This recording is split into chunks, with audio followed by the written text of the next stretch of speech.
2,27,651টি পজিশনের জন্যে LMI approved হয়েছে 88,389টি। কানাডাতে ওয়ার্ক পারমিট ভিসার জন্যে গভর্নমেন্টের এই যে অনুমোদন 2 লক্ষের অধিক অর্থাৎ 2,27,000টি পজিশন কিন্তু ফুলফিল হয়েছে এলএমআইয়ের মাধ্যমে। তো এগুলো কারা পেয়েছে? পৃথিবীর বিভিন্ন প্রান্তের যারা ওয়ার্ক পারমিট হোল্ডার তারাই কিন্তু পেয়েছে। আজকের আলোচনা যারা শুনছেন তাদের জ্ঞাপনার্থে বলছি, কানাডাতে ওয়ার্ক পারমিট ভিসা পাওয়াটা খুব সহজ বিষয় না।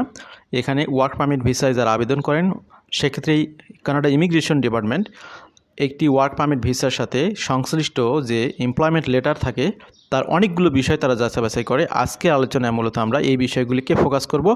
আপনার এমপ্লয়ার কোন কোন বিষয়গুলোকে খেয়াল করতে হবে যাতে করে আপনি প্রতারিত না হন। তো আজকের আলোচনাটি আমাদের